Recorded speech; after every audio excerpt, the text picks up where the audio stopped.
زرعی پیداوار میں خواتین کا کردار اور سیاہ پیپ کی کاوشیں۔ پاکستان کی معیشت میں زرعی پیداوار یا زراعت ریڑھ کی ہڈی کی حیثیت رکھتی ہے۔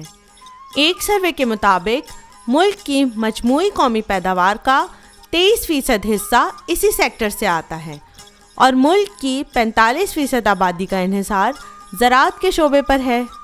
لیبر فورس کے حوالے سے ملک کی 42.1% آبادی زراعت کے پیشے سے وابستہ ہے اور اس مشقت میں عورتوں کا بہت بڑا کردار ہوتا ہے، جو مردوں کے شانہ بشانہ کھیتوں میں کام کرتے ہوئے اپنا پسینہ بہاتی ہیں، لیکن بدقسمتی سے ایسی کسی مردم شماری یا سروے میں انہیں کم ہی شمار کیا جاتا ہے۔ سچ تو یہ ہے کہ انہی کی بدولت دیہاتی زندگی اب تک زندہ، شاد و آباد ہے۔ گھر گرہستی سے لے کر مال مویشیوں کی دیکھ بھال، فصل کی بوائی، کٹائی، پیوند کاری، چھڑائی، صفائی وغیرہ سب طرح کی مشقت میں وہ برابر کی شریک ہوتی ہیں۔ صوبہ سندھ میں یوں تو ہر طرح کی غذائی اجناس، پھل اور سبزیوں کی کاشت ہوتی ہے، لیکن چاول، گندم، کاٹن اور گنے کی بڑے پیمانے پر کاشت کی جاتی ہے، اور آب و ہوا کے اعتبار سے ان فصلوں کو 2 زرعی موسموں میں تقسیم کیا جاتا ہے، یعنی ربی اور خریف۔ خریف کے 4 مہینے جون، جولائی، اگست اور ستمبر میں خاص طور پر چاول، کاٹن اور گنے کی کاشت کی جاتی ہے، جبکہ ربی کے موسم میں گندم، سرسوں اور چنے کی کاشت ہوتی ہے۔ خریف کا جھلستا موسم ہو یا ربی کی خون جما دینے والی سردیاں، یہ خواتین مردوں کے شانہ بشانہ کھیتوں میں ہر قسم کے کام سر انجام دیتی ہیں، مگر سماجی بندشوں کے باعث انہیں دوسرے معاملات میں آگے نہیں لایا جاتا۔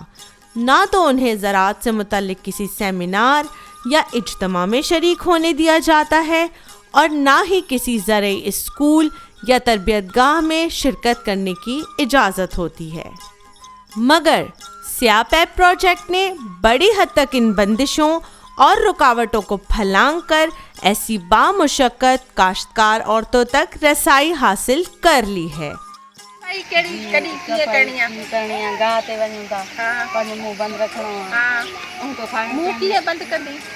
کپڑے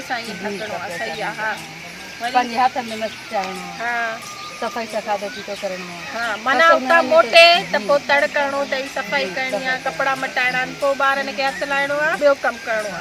اتنے اگر تو کوڈو کرن ونے تھی یا تو ونے تھی ہوڈے گند کرن تو اتنے کھائی تھی سگے تھی، صابن کھادو دئی تو کھائی تھی سگے، ہاں نہ کھائی۔ ہاڑے تو وے کیڑے کیڑے قسم جی بیماری تھی سگن تھی تے، ہاڑے مڑے اج تھوڑا تھوڑا سکھیو سے کم جی شے ایا کندا سب کھان ہوندی ہے، پر تھوڑو کوئی بدھائی سا حوصلو ودی ویندو ہے، پو وہ کم کندو ہے۔ ہاڑے مردن تے مائن تے سبن تے یہ فرض ہے جے شے ماں بدھائے تھی وجا مکے ان کرے موکلو ہے تے اون تے عمل کرنو۔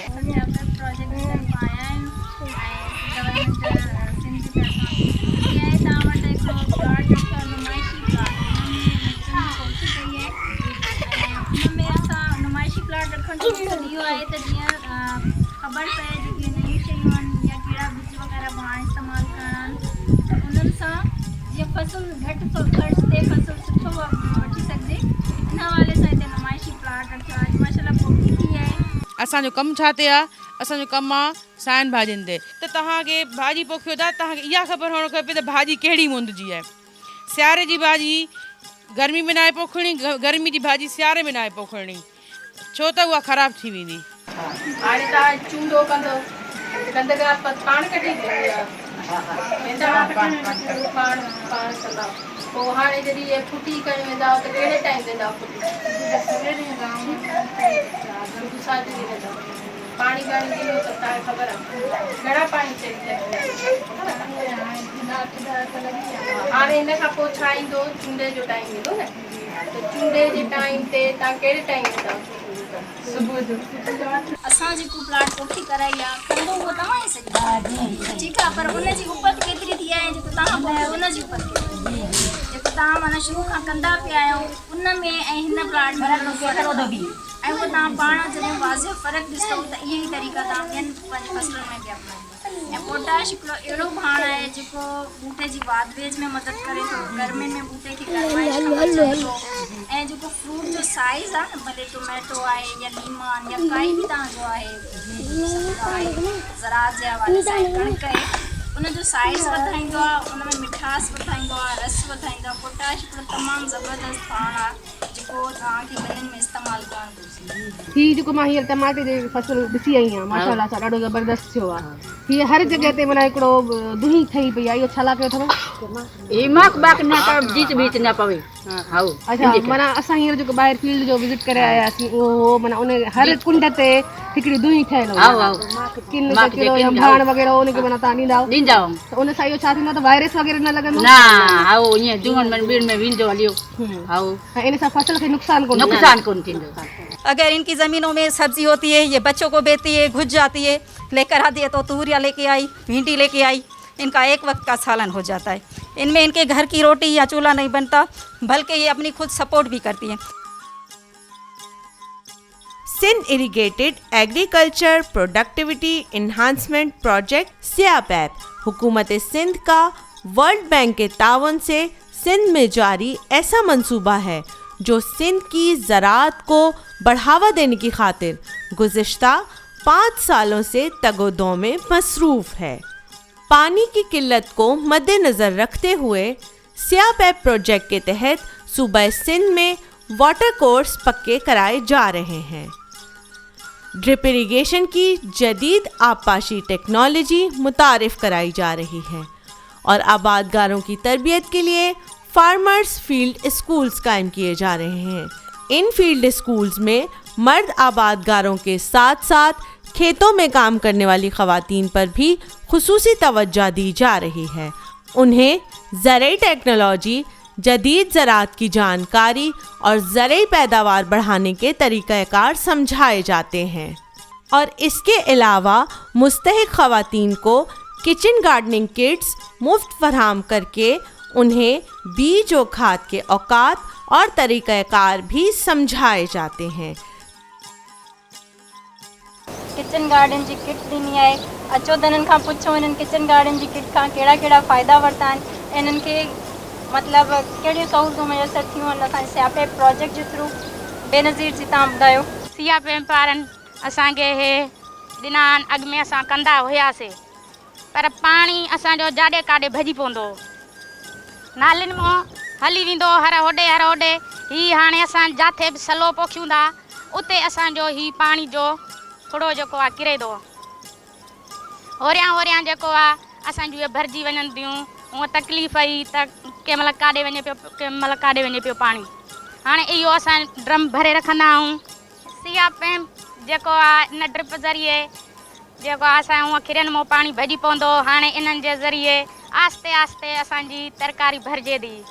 असांखे इहा सहूलियत माना भली मिली आहे। हूअं असांजी घटि ई हाणे कुझु वधाई आहे। असां ही तव्हांखे जेको भाॼी पोखण जो सामान मिलियो वाड़ी जो, ही कंहिं ॾिनो आहे तव्हांखे? असांखे SIAPAP आधार आहे।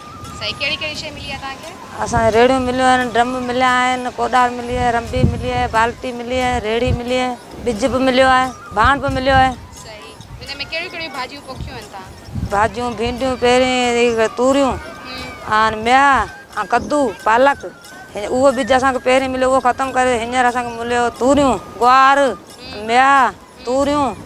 तव्हांजी तरबियत जेका हाणे SIAPAP इदारे ॾियारी हुई, उहो तव्हां उहो तरबियत में? जी हा। छा सेखारियो? सेखारियो असांखे ईअं ड्रम लॻायो, एतिरा बूटा ईअं पोखो, हुतां पाणी ॾियो ईअं सवलो। सही, ऐं बीमारियुनि जे बारे में तव्हांखे ॿुधायो? हाँ, चाहे बीमारी बारे से बचाओ, साफ़ भाॼी खायो, ई भाॼी भली आहे, उहो भाॼी जेको सार सां वठंदो हुन में बीमारी आहे। तव्हां छा था सम्झो जेको ही गवर्नमेंट ऑफ सिंध जो हिकिड़ो आयो आहे प्रोजेक्ट, ही तव्हांजे लाइ भाॼियुनि वारो सुठो प्रोग्राम आहे? असां सुठो प्रोग्राम आहे, असां लाइ फ़ाइदो आहे, बीमारी खां बचूं था।